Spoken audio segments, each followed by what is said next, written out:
All right, good afternoon, everyone. We're going to go ahead and get started. Again, welcome to the August 2022 Next Generation Assessment Meeting with the Aussie Office of Assessments. My name is Stephanie Snyder. I am the Director of Assessments here at Aussie, and in a minute I'll have my team introduce themselves as well. Rachel, you can go to the next slide.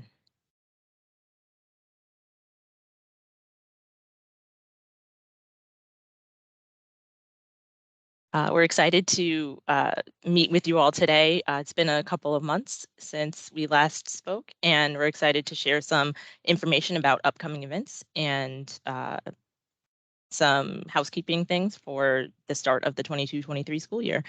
As you're coming in and joining, please do mute your microphone and turn off your video if you're not speaking to preserve bandwidth. There will be several points in the meeting where we'll stop and take questions either through the chat, or you are welcome to unmute yourself at those times. But I just want to make sure that we get a good quality recording. So if you are not speaking, please do mute and turn off video. This meeting is being recorded, and we plan to post it to the Aussie website probably within the next couple of business days. And Chelsea has dropped in the chat, and I think throughout the meeting we'll be dropping a link in the chat repeatedly for a sign-in sheet so we can record the attendance of who is here. So when you are able, or if you're able, please do access the chat and that sign-in sheet link. If you are unable to access the chat for any reason, please send an email to our team at osse.assessment@dc.gov to let us know that you're here today so that we can make sure we mark you as having attended. Next slide. To start each of our meetings, we like to ground ourselves in the mission and vision of the Office of Assessments at Aussie, and that mission is to, in partnership with key stakeholders such as yourself, create a comprehensive educational assessment program that accurately measures student performance, produces actionable data, and provides tools, guidance, and training to empower LEAs to meet the needs of all learners and to make informed decisions to support those learners. Next slide. As I said, I would like to take the time to have the team introduce themselves. There are a few new faces in the past few months, and so I want to make sure that everyone is able to put a face to a name as we are going to be communicating more and more throughout the school year. So as I said, my name is Stephanie Snyder. I'm the Director of Assessments here at Aussie, and I will turn it over to Yolanda. Good afternoon, everyone. My name is Yolanda Barber. I'm the assessment specialist for mathematics. I'm looking forward to a great assessment season for the coming school year. Good morning, everyone. I'm Chelsea Charland. I am the assessment specialist for science here at Aussie. I am also ready for this new admin year and everything that comes with it.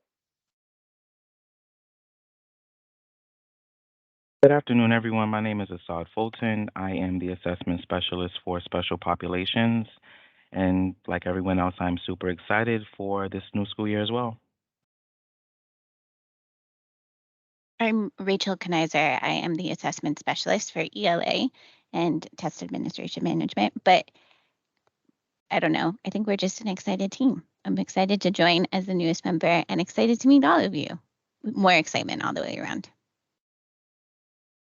Good afternoon. Good afternoon, everyone. I'm Lavinia Ringgold, and I'm assessment specialist for test security. And I'm excited that school year 2021-22 and all the assessment administrations are behind us. Hi, everyone. I'm Cassidy Shenley, and I am the Nape State Coordinator here at Aussie. And I can't believe it. I'm excited too for this session. So we're all the same. So it's great. So happy to be here.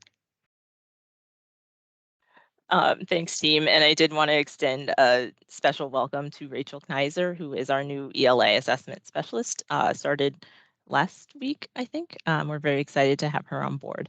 And you will definitely be hearing a lot from her as we are moving into the admin year for 2022-23. Just a brief overview of today's agenda for the meeting. We will start with some looking ahead to 22-23 because that year is here already, doing an overview of the alternate assessment eligibility process, because that really kicks off the assessment year. And then also do a preview of some policies under consideration for the participation and performance policy. That document is the document that establishes requirements for who is required to test each year in DC, and it largely remains the same every year, but there are a couple of things that we wanted to discuss with you today for feedback. After that, we will get into some updates about 22-23 administration, including WIDA screening, which also happens pretty early in the year, and some updates for statewide assessment windows, as well as starting to collect information from you all to make sure that we have your up-to-date points of contact as we start communicating more about assessment for this year. After we look ahead to 22-23, we're going to take a little bit of a look back into 21-22 and talk about test integrity investigations for the spring 22 assessments, as well as timelines for the release of results for 21-22. Next slide. And at this point, I'm going to turn it over to Assad Fulton to walk us through the assessment eligibility process. Thank you so much, Stephanie. Every year, DC is happy to offer these 3 alternate assessments to students with significant cognitive disabilities that are determined eligible by Aussie. We offer the Multi-State Alternate Assessment, also known as MSAA, in English Language Arts and Math.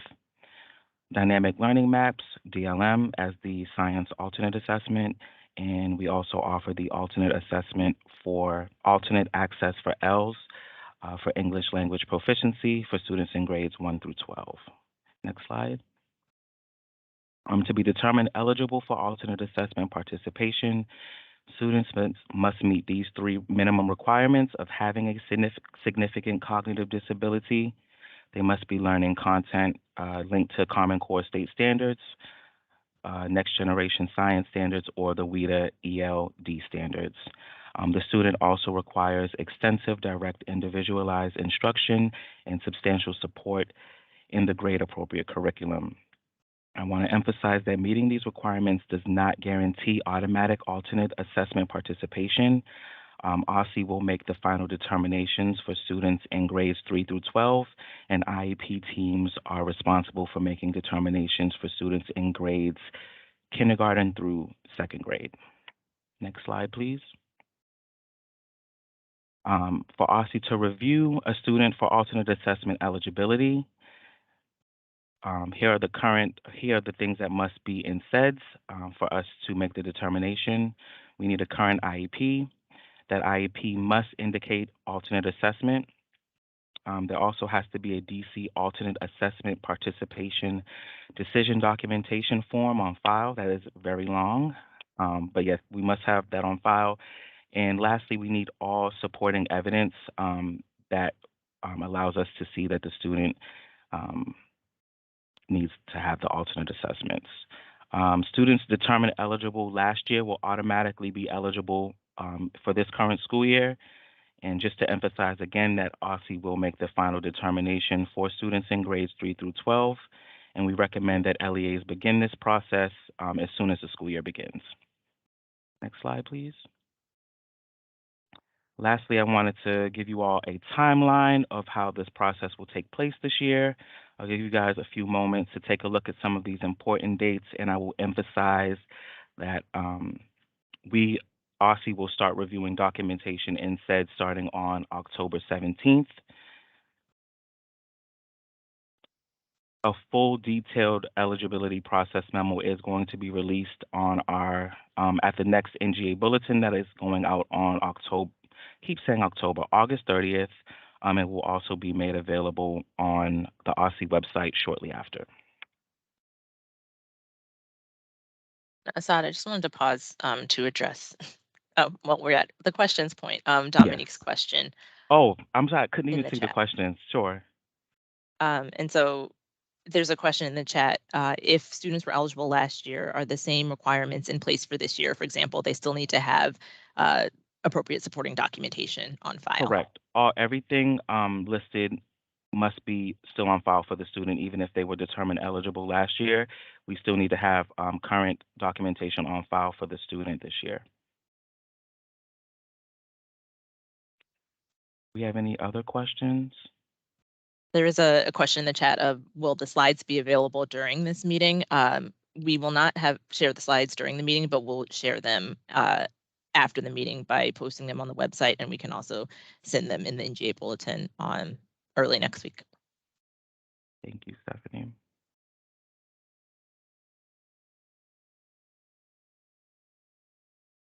Last call for any questions about alt assessment eligibility process, even though you can feel free to email me at any time. All right, we can move on. Great. Thank you, Assad.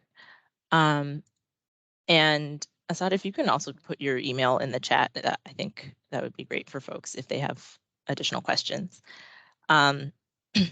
We are going to turn now to another look ahead to this year, previewing some of the elements of the 22-23 participation and performance policy. You can go to the next slide. So as I mentioned, the policies will largely be consistent with prior years. As I mentioned before, I think the participation and performance policy lays out expectations of who's required to test and lists out the required assessments in each content area and access for ELLs as well.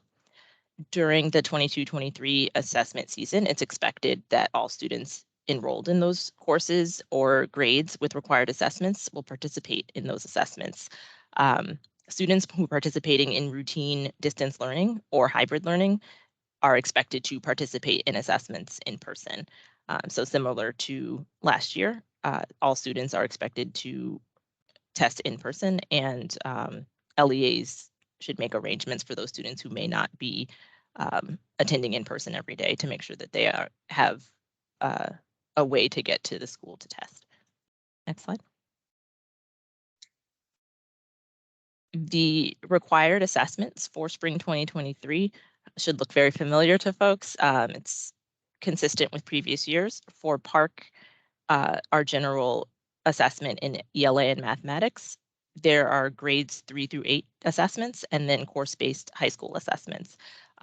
For ELA, that is ELA 1 and ELA 2, which is typically students in grades 9 and 10. For Park Mathematics, our required assessments are Algebra 1 and Geometry. We will be operating with the advanced math waiver for middle school, which I'll talk about in a few slides, but that does mean that if a student takes geometry before they enter high school, then the Algebra 2 test is a required assessment for them in high school. In DC Science, our general science assessment, it is administered to students in grades 5, 8, and those enrolled in high school biology. Our alternate assessment for ELA and math is MSAA, the multi-state alternate assessment, and it is administered to students in grades 3 through 8, 11, and C3. And C3 is a designation of students on the path for a certificate of IEP completion in their third year. DLM is our alternate science assessment and is also offered at grades 5, 8, and high school biology. And access for ELLs and alternate access are our English language proficiency assessments required for students or English learners in grades kindergarten through 12, the ALT assessment being available just for grades 1 through 12. And then this year for Nape, it's a pretty small year for Nape and will only be administering a grade 12, and that will only be to selected schools. And I believe if schools have been selected for this year, they have already been notified. So if you have not been notified, you are not on the list for Nape for this year. Next slide. As I mentioned, the exception for middle school math, students who are enrolled in grades 7 and 8 who are taking advanced high school math courses, so they may be taking Algebra 1 and Geometry, they may take the Algebra 1 or Geometry course-based assessments for Park instead of their grade level math assessment.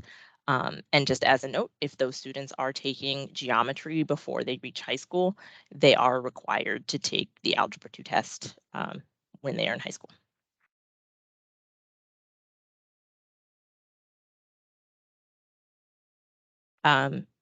As Assad mentioned previously, we do have alternate assessments for students with the most significant cognitive disabilities. That's MSAA and DLM for our content assessments, and then alt access for English language proficiency. And Assad walked through the eligibility process, which begins kind of at the beginning of the school year as LEAs are gathering their documentation, and the initial deadline for submitting applications for students for all eligibility is October 14th.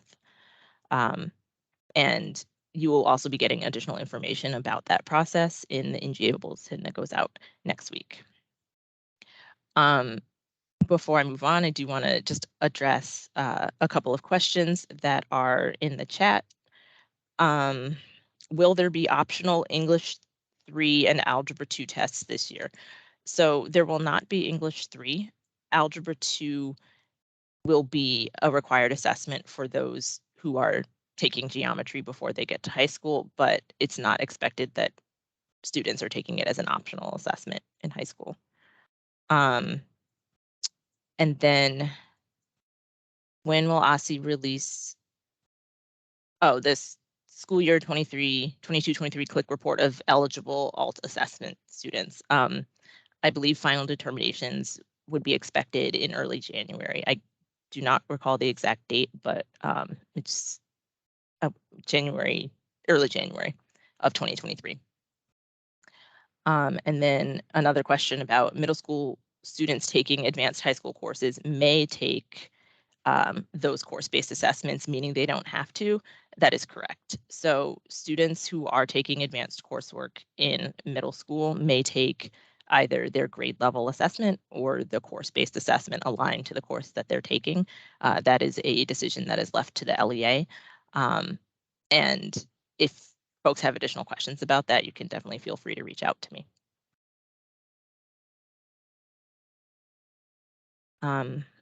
Moving on with a couple other policy-related topics. Recently arrived English learner students are defined by the U.S. Department of Education as a student who has been enrolled in schools in the U.S. for fewer than 12 months, who is identified as an English learner.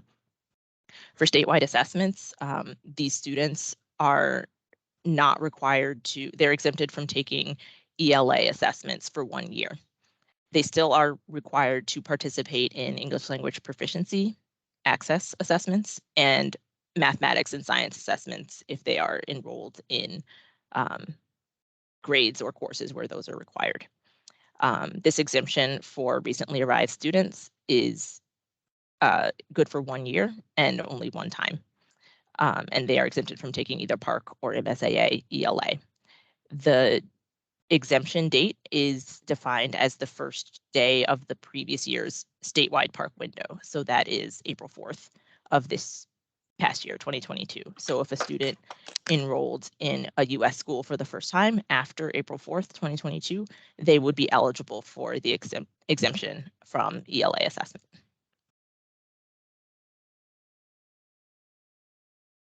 Policies for course repeaters and transfer students are in alignment with previous years as well.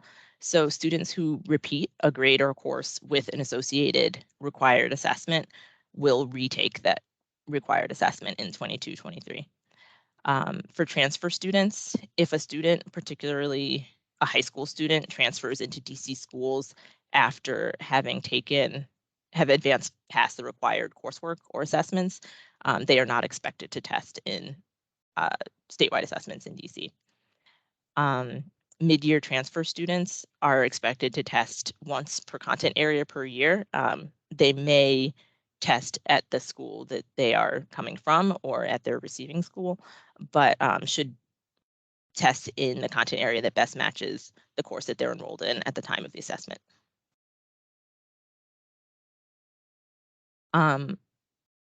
I see a question in the chat about confirming that math and science would be in a student's native language. for recently arrived ELs for all students, the math and science assessments are available in Spanish transadaptation, but no other languages. So either the students would take the math and science assessments either in English or in Spanish. There are several languages into which we translate the test administrator scripts. So there may be the opportunity for a student to have the test administration directions read to them in their native language and also clarified in their native language.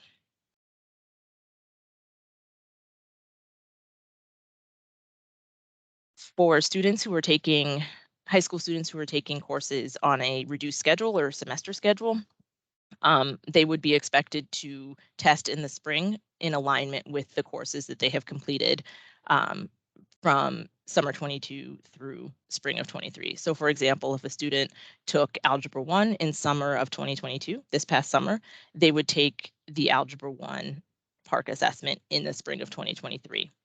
However, if that same student is taking geometry in fall of 2022, then they would not take the Algebra 1 assessment in the spring and would take the geometry assessment, which is noted in the bullets below. So if a student does take 2 courses within a year that both have required assessments, they would only be expected to take the more advanced assessment.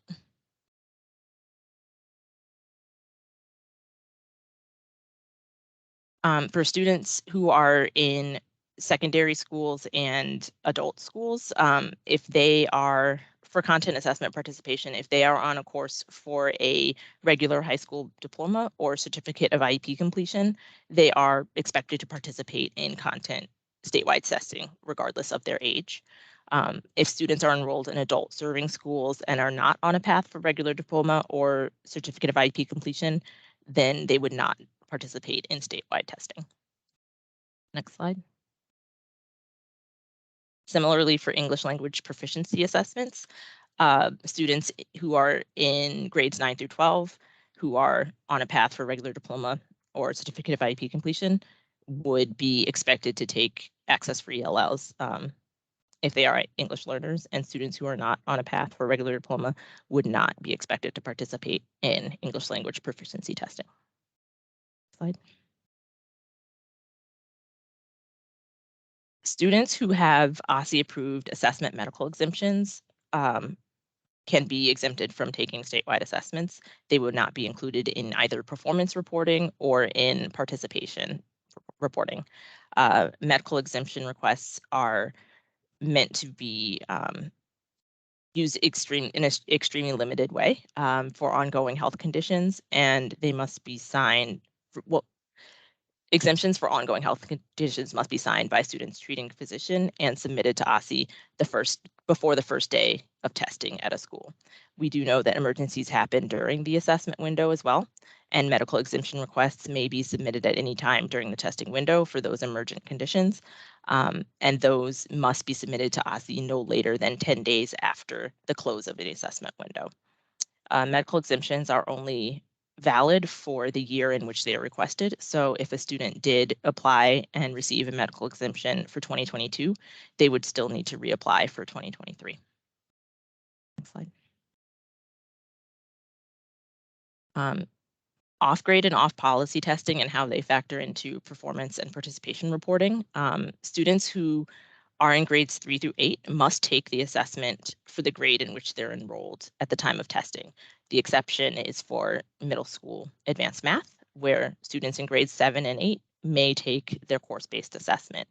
If a student does participate in an off-grade assessment, with the exception of those middle school students, they would be considered a non-participant and would not be included in performance and participation calculations.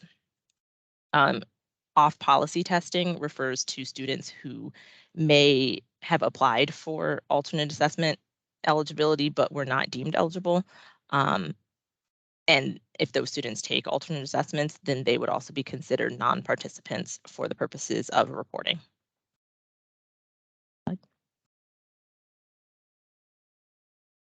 How the participation assessment participation is calculated. involves eligibility criteria. So what makes a student eligible to be considered part of the participation universe? They are enrolled in a grade or course with a required assessment, and continuously enrolled during the school's test window, or not continuously enrolled but receive a valid score for the assessment. Exceptions for eligibility are students who receive exemptions, either medical exemptions that are Aussie approved or are recently arrived English learners. And they are exempt only from ELA assessments. Similarly, performance calculations require that students receive a valid score on a required assessment that is aligned to their grade and policy. So if students take off grade or off policy assessments, they're not included in performance reporting. Students in grade 7 and 8 who take high school math courses are counted for performance reporting. And in order to be included in performance calculations, students must also be identified as a participant. Students also must be enrolled for the full academic year for their scores to be counted for performance calculations. And the calculation of full academic year is connected to the enrollment audit date, which is in early October. I believe it's October 4th of this year. And students' full academic year is calculated based on enrollment from that date through the first day of the school's testing window. Just noting that scores of students are only reported at the levels for which they meet FAY calculations and FAY requirements. As noted, recently arrived EL students do not participate in English, or are able to be exempted from English language arts assessment. And while they are expected to participate in math and science, they are not included in performance results reporting. Students who exited EL status within the past 2 years are considered monitored ELs, and they are included in performance reporting for that student group. And the minimum number of students in a school or student group to be reported in aggregate reporting is 10 students. Next slide. At this point, I want to take a little bit of a turn and get some feedback from folks either through chat or feel free to come off mute. There are a couple of policies that were in place prior to 2022 that were part of the participation and performance policy and test security guidelines that Aussie suspended for 2022 in light of public health and safety and just school circumstances. And those policies are again under consideration for 2023. And we wanted to get feedback from LEAs about their thoughts on the policies moving forward. So the first policy I'd like to discuss is 30-day window policy. So prior to 2022, for each statewide assessment, schools had to select a window of 30 consecutive school days within the statewide window to administer each assessment. In 2022, Aussie removed this restriction, and LEAs and schools had the flexibility to assess students at any point within the published statewide window. So that 30-day restriction was lifted. That is one of the policies under consideration. The next slide is regarding the teacher of record being the test administrator for their own students. So prior to this year, test administrators were able to administer the test to their own students only if a proctor was present, another adult proctor was present in the testing room. If the test administrator was not the teacher of record for their testing group, then no additional adult would be required in that room. There is an exception for MSAA and DLM, which are alternate assessment, as well as access, because for those assessments, testing with a familiar individual is often beneficial to the students, and therefore the teacher of record could serve as the test administrator without additional proctors present. In 21-22, we also suspended this requirement in recognition of staff limitations and demands and efforts to pod student groups with adults to make sure that health and safety was at the forefront. This policy was suspended for this year, and we allowed the teacher of record to serve as a test administrator for their own students without an additional adult needing to be present in the room. Next slide. So I've said a lot of things and want to take a pause to offer time for you to give reflections or feedback. I know that this was a lot of information very quickly, so wanted to leave space now, but also offer the ability for you to provide feedback in a written format via email. So the questions that we have for you are there any policy topics that we didn't talk about that you believe need to be added to the document? Are there any areas that would benefit from additional explanation or possible scenarios to play out in what a student's course pathway might look like, particularly for math? And then any other feedback on the proposed policies or any other feedback in general on the participation and performance policy. So I'll open up the floor now, but also invite you to send any written feedback to me. My email is on the screen by Wednesday, September 7th. And that date is so that we can lock down the policy and get it out, get the final version out to you as early in the year as possible. So with that, I will pause. Are there questions or feedback in the moment?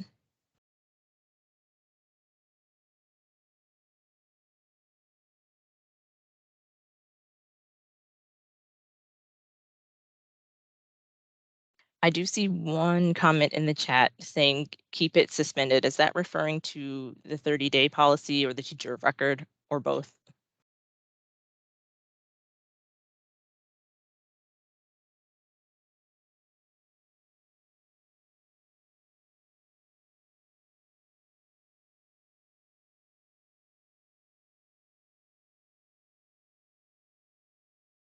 I'm assuming that means both. And thank you for that feedback. We'll take that into consideration.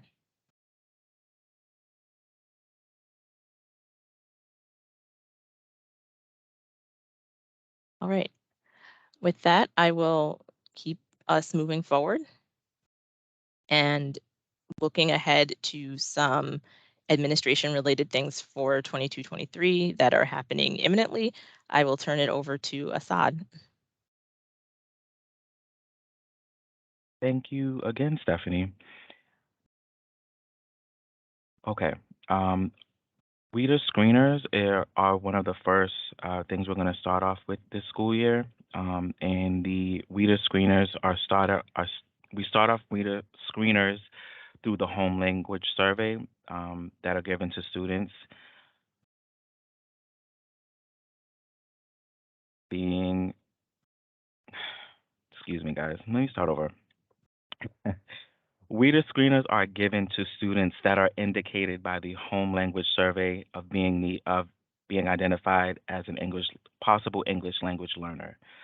Screening must take place within the first 30 days of Stage 5 enrollment.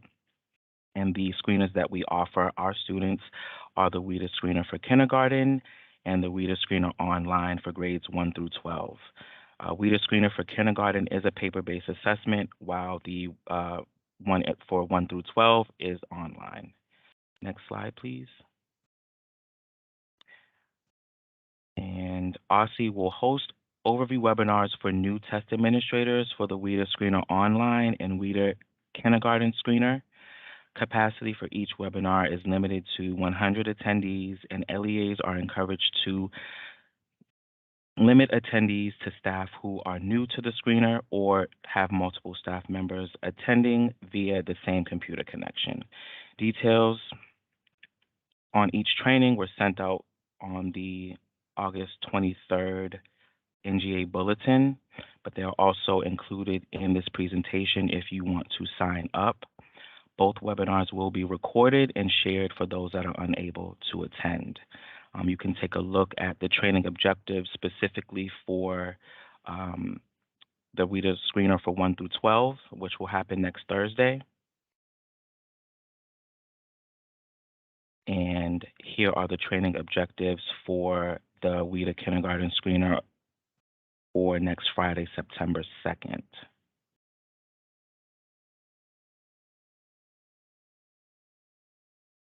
Do we have any questions about the screeners right now before I start talking about alternate access field test?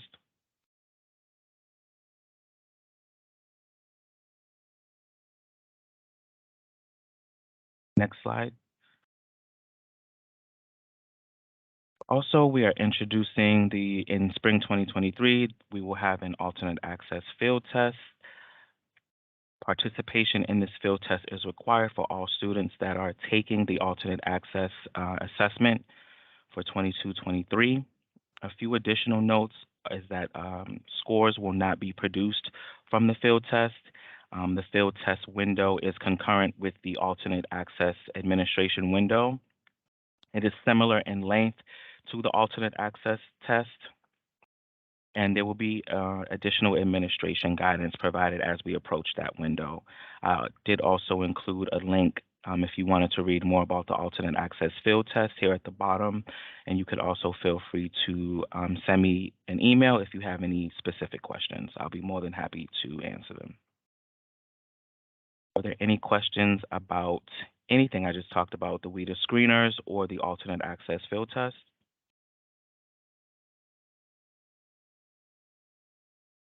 Hi, Assad. I have a quick question. Sure. About certificates. So if I did the training and got the certificate at the end, do I still need to do it for this year? I believe you are required to do it again. It is required this year as well. Okay, thank you. Mm-hmm. Are there any other questions before we moved on?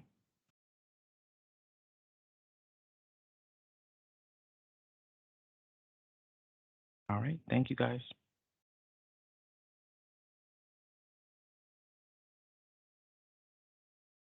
Thank you, Assad.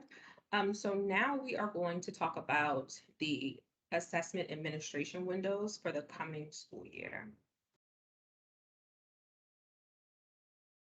I'll give you a moment just to review these windows. Most of them align with what we saw last year, with the exception of Nape, and I will speak to Nape a bit. Just take a moment to review those dates.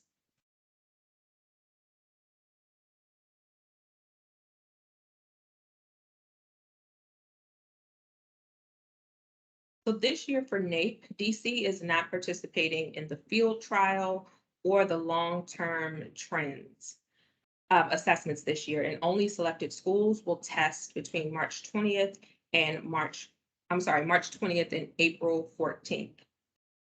So this year for Nape, we are only doing the field test, which differs from the field trial.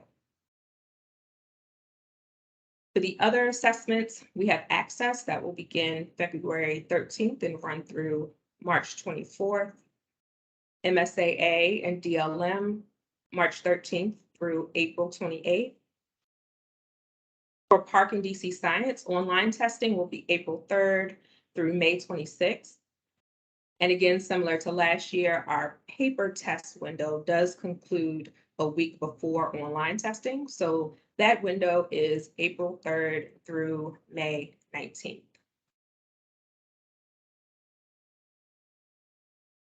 Next slide, please.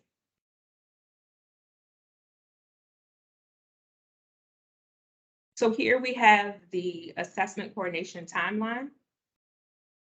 I'll give you a moment to review this as well. Just so that you know, all of the items in orange are LEA submissions to Aussie. So those are things that you will be turning in or submitting to Aussie.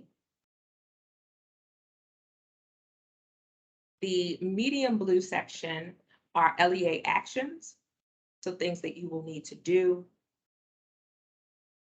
Light blue items are school actions that are going to be overseen by the LEA. Anything in red is a shipment to the school or from the school. And lastly, the dark blue items are Aussie actions. And today we will be discussing the first couple of boxes, either things we've already discussed or will be discussing.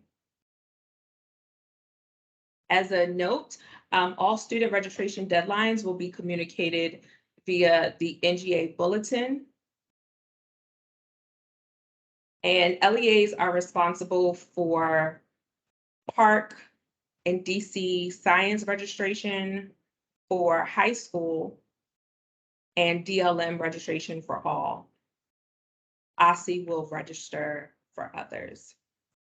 If I can write the color key in the chat, yes, I can. Are there any other questions?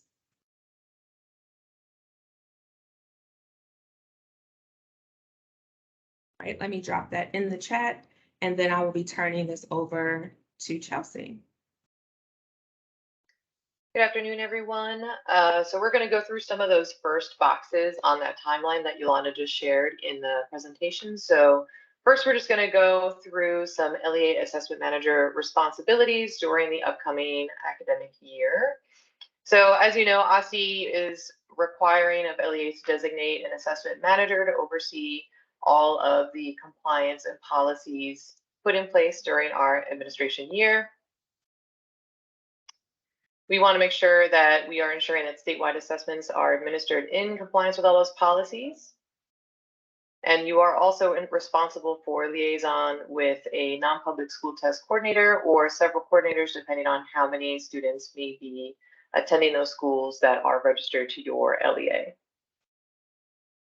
The LEA Assessment Manager may also designate additional roles in their LEA. So you can designate LEA assessment coordinators for different assessment programs and work with these coordinators to make sure that all the policies are in compliance.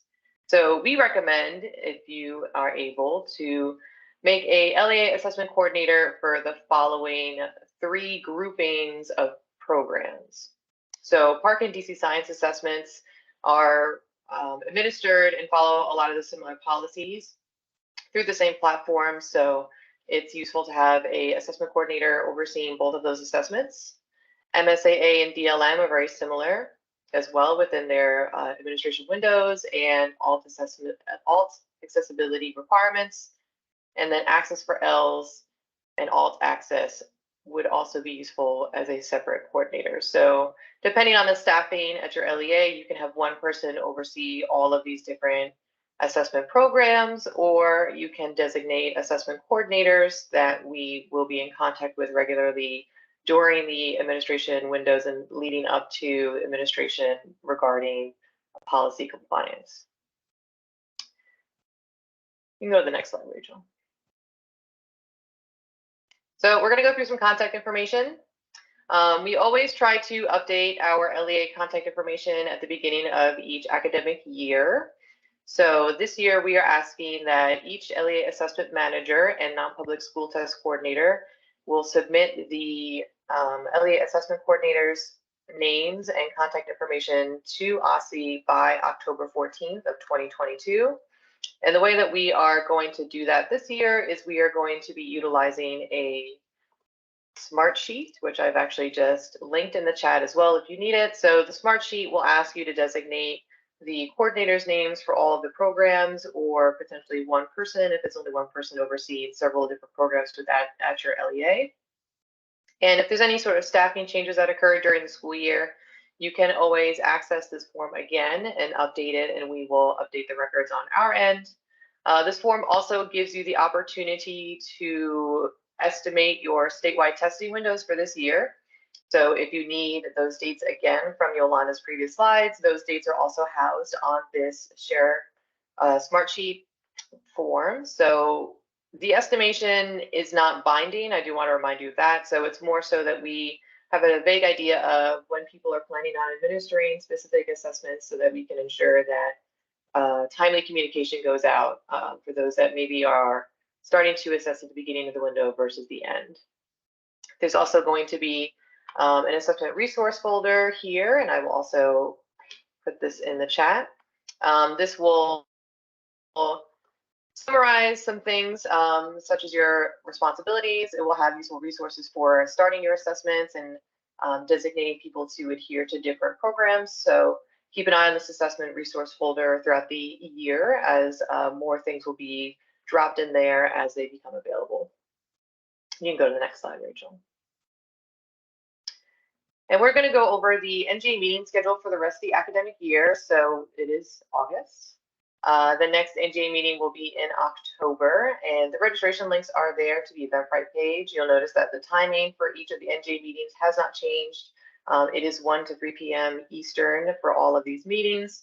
And we try to schedule the meetings at the beginning of the month so that we can deliver timely material to you for the remainder of that month or two between meetings. I will note we are working on a assessment training schedule for the 2022-2023 year. It's almost done. We did send out a post-administration survey after the end of last testing season, and we're trying to implement a lot of the feedback that we received regarding the availability of training and the timeliness of training. So we're working on trying to make all of our trainings a little bit more accessible and timely for everyone. I would also like to note too that we are working on making these NGA meetings a hybrid meeting, which means that you will have the opportunity to join the NGA meeting either virtually or in person at our Aussie headquarters on First Street.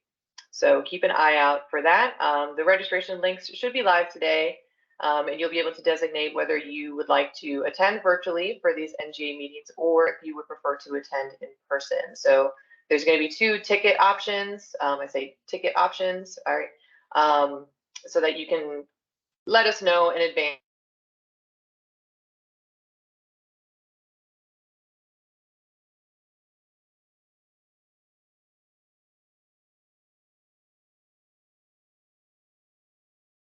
I think we may have lost Chelsea, but just to pick up where she left off, we are hoping to be able to have additional opportunities for in-person meetings. It feels like it's been a very long time since we've been able to offer in-person trainings and meetings. And so we will endeavor to incorporate both in-person and virtual options for both NGA meetings and the trainings that we hold throughout the assessment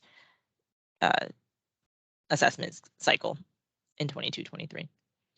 Can move on to the next slide. We'll pause there for any questions about plans for 2022-23.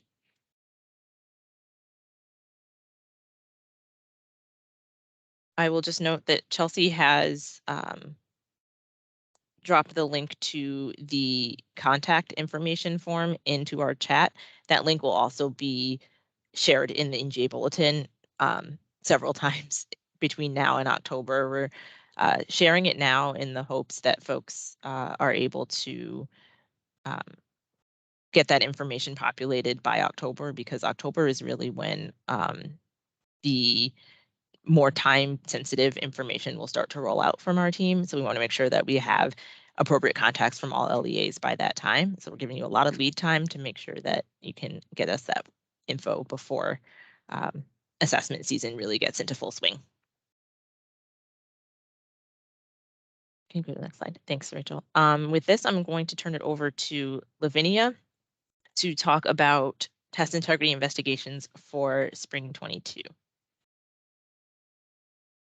Okay, good afternoon, everyone. So we do a test integrity investigations based on our vendor for this year, vendor of record doing Park and DC Science. They do a review of the data. So we're looking to see that the no data has been compromised during the test administration. So you can take a look at these 2 bullets briefly. It's everything that test security is about during test administration. Next slide, please.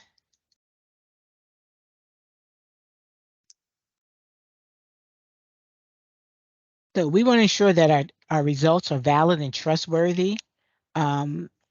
So the vendor will take a look at the data, and they will let us know if they see any anomalies that may render those test results as being invalid. And it's the reason why we are adamant about having strict test security procedures in place during test administration. Next slide, please. All right, so these investigations are Aussie initiated and LEA led. If we determine that there's some anomalies in a particular school warrant further investigation, we will then require that LEA to conduct an investigation at the school in order to gain an understanding of the cause or causes of those anomalies. We want to get an understanding of what caused that to happen. Thank you. Selection of schools. Let's take a look at this. These are the four items that we use to determine if an investigation is warranted. It begins first with the data forensics analysis from the testing vendor. If we have a school, or excuse me, an LEA that falls under that, then we'll look to see test incident reports that were submitted during the administration. We will look at administration practices during the administration. That includes school test security plan submissions, materials issues, and even our Aussie auditor observation reports. And if we receive anonymous tips during or after administration, we will look at all four of these factors to see if we need that LEA to move forward and conduct an investigation.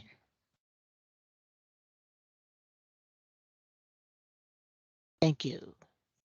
We will assist the LEA in conducting investigation. We're using a process called the Aussie Test Integrity Protocol, or OTIP. It's a standardized, fair, and objective set of investigative procedures and processes for LEAs to conduct test integrity investigations that produce trustworthy findings and outcomes. And you can take a look at what OTIP establishes requirements and processes for.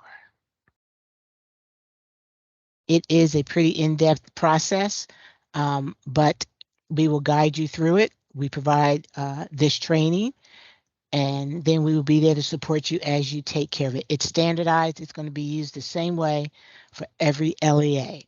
The processes and steps in a particular order must be adhered to.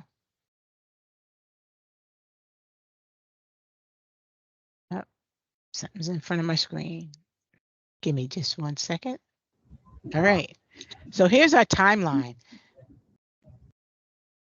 In mid-October, if we think that you need to, or we just determine that you need to do an investigation, we'll let you know about that sometime in mid-October. And at that point, you'll have access to the OTIP training.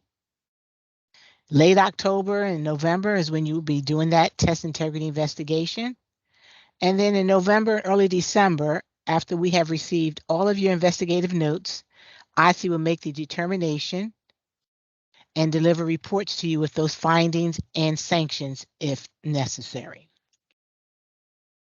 And we may also contact our LEA to provide information about test integrity issues at certain schools, even if it does not require a formal investigation.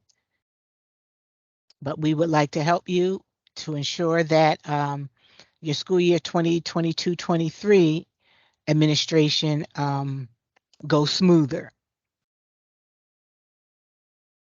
Next slide, please.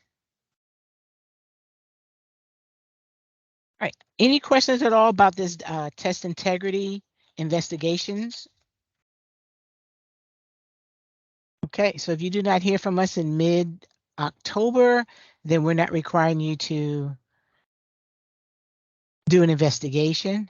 If you hear from us, then that means we We looked at those 4 factors and found that you need to do an investigation. I see a question. How long will LEAs be given to complete the reviews? Looks like it will give you, if we reach out to you mid-October, by late October and November is when that investigation should be completed. We haven't come up with a defined time limit. Oh, it should only take you 2 weeks to do this. It should take you 10 days. We're just going to give you that window. And if in fact an investigation is needed, we'll probably have a much better view on how long it should take you. Any other questions? Lavinia, there are a couple of questions in the chat. Oh. The first question is, which LEA points of contact does Aussie reach out to if an investigation is needed? We'll be reaching out to the LEA assessment manager on record. That's who we'll start the conversation with. And then there's And- also a question about what are the data flagging methodologies that are used for data forensics? We're doing aberrant response pattern and data analysis change.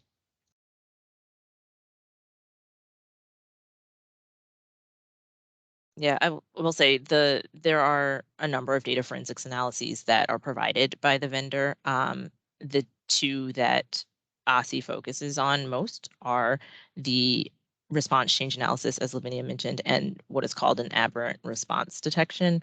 Both of those are explained in much fuller detail in overview documents that we will share with LEAs about the test integrity investigation process and protocols.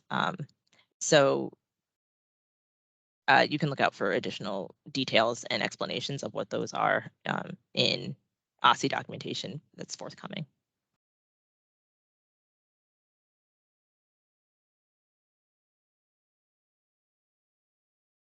Any additional questions about test integrity investigations?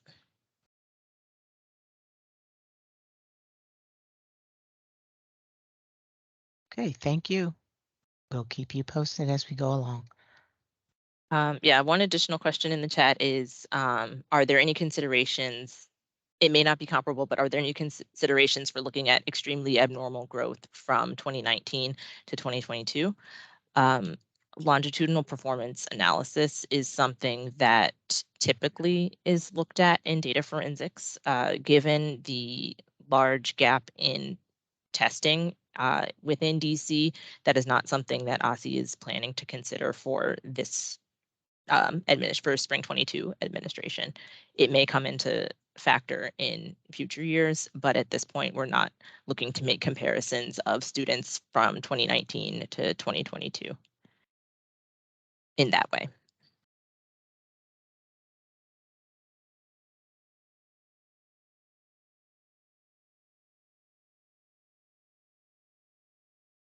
Hey, thank you for those questions. Any others? Okay, I'll turn it back over to Stephanie.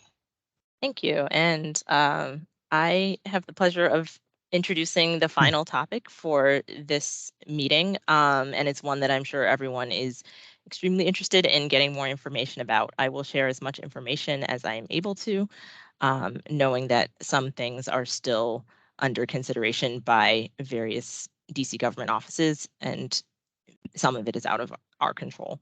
But in terms of 2022 assessment results reporting timelines, we anticipate, so we did release ELA and math embargoed files to LEA heads of school via box. That happened last week.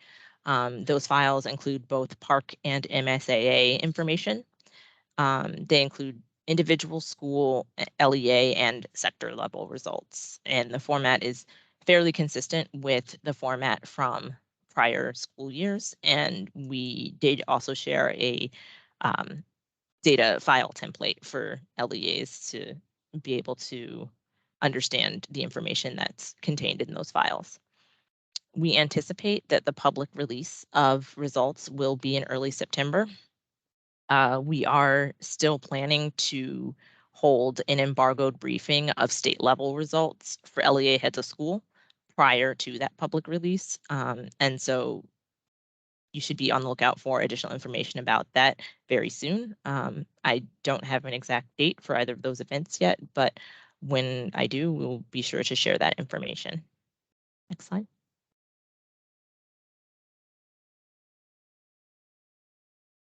In terms of resources that we'll be providing for results reporting, the main resource that is parent and school facing are the students' individual student reports and interpretive guides to those student reports. So those individual student reports are printed and shipped to the schools where the students tested in spring of 2022. Each school will receive 2 copies of the individual student, the ISR for ELA and for math for each student, and 1 copy of the family interpretive guide for the assessment that the student participated in. Individual students' ISRs will be posted to their records in SLED on the day of public release. Again, we're anticipating early September for that. And then, of course, sample ISRs and also translated and sample ISRs and interpretive guides, as well as translated versions of those documents, will be posted on Aussie's website on our results page. Those are translated into the 6 most common languages in DC. In terms of public resources and public data files, the list here shows what we anticipate will be produced. So there will be a PDF presentation of the state level results. And there will also be files with ELA and mathematics school level results. Those are 2 separate files, one for ELA, one for mathematics. Those will include both PARC and MSAA. There will also be detailed performance results for ELA and math, participation file at the school LEA and state levels, all in one file, and then a separate file for performance of students identified as students with disabilities. So the participation and performance of that group of students. Next slide. So that was the overview of what's happening for ELA and math. In terms of timeline for science, for DC Science and DLM will be reported together. We anticipate that student level results will be available in phase 3 of MCC, which should be early October. And then in mid-October, there will be similar embargoed release of science results to LEAs and prior to the public release. And we anticipate that science data will all be part of the November DC report card release. The public resources that will be produced for science are similar to the ones for ELA and math. So in addition to the results presentation and school level and state level performance and participation files, we also will have individual student reports shipped to the schools that students tested in the spring, and those will include interpretive guides as well. And those sample ISRs and interpretive guides will also be on Aussie's website translated into the 6 most common languages in DC. Can go to the next slide. Additionally, there are 2 Nape releases that will be happening this fall. One is actually happening next week. It is the age 9 long-term trend results. They'll be released on September 1st. That release only includes national data, so there will not be DC specific data in that release. It's just a broad overview of age 9 students' participation in long-term trends in 2020, I believe, and 2021. There is a kind of pre-pandemic and post-pandemic look at the performance of age 9 students, and that's anticipated next week. Then later in the fall, the Nape 2022 results. So the results of the Nape assessment that was given earlier this year in DC will be released in likely late October or early November. And that will include information on grades 4 and 8, reading and mathematics, and that will include both national results as well as DC state level results.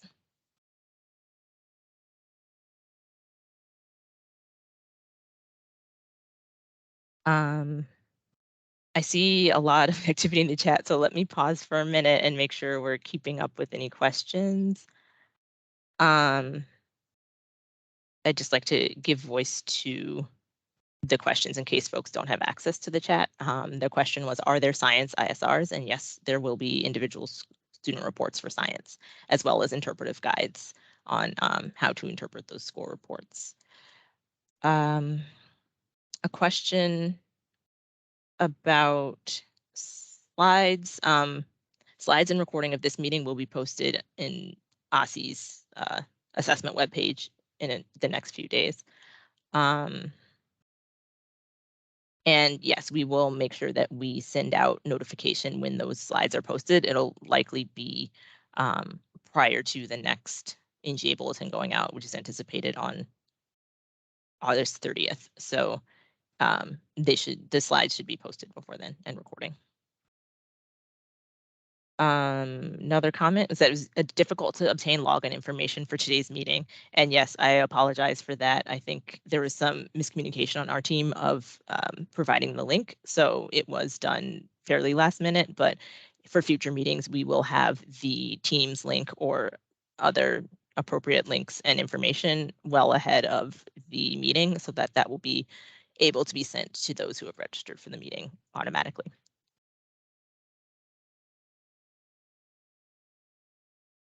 Any questions about release of assessment results from 2022? I know there are a lot of questions. I believe I've provided all the information that I'm able to at this point, and just wanted to say I appreciate your patience, and I know it's been, LEAs are really looking for their data and wanting to know what has happened, and we all, I think, share that sentiment, but the public release timelines are not always in the control of our office. And so we're doing the best we can to make sure we're getting the information out to everyone in as timely manner as we can.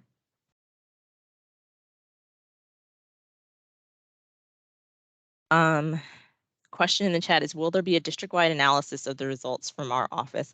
So the public, the files that are released publicly and the public presentation will include state level results for math and ELA, in addition to breakouts by sector, so charter and DCPS. There'll also be breakouts according to student group.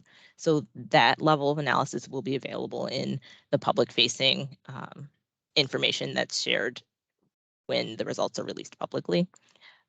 If there are additional analyses that LEAs want to do with their own data or with the data that are made public, it is within your rights to do that as well. But the main thing that will be released from Aussie are the public results with breakouts across sectors and student groups.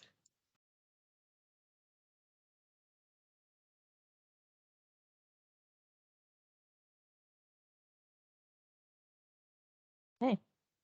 Well, if you do have additional questions, please do feel free to reach out to me. My email, I believe, was earlier in the deck, but I'll also drop it into the chat. And then I will turn it over to Chelsea to close us out for today. Thanks, Stephanie. So we're just going to go through some resources that will be super helpful for you this upcoming academic year. The first is the NGA Bulletin. So we send the NGA Bulletin usually bi-weekly.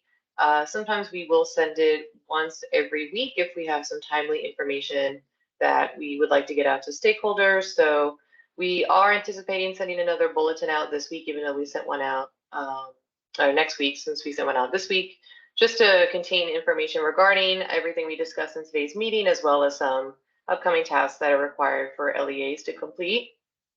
In order to automatically be put on the NGA Bulletin list, you'll need to go into eSchool Plus or have your data manager go into eSchool Plus and register an email address as one of those 4 highlighted red points of contact. We pull the contacts through here. We've also updated our NGA bulletin. Dominique, I see your question here that says it may have been difficult to understand NGA's new format.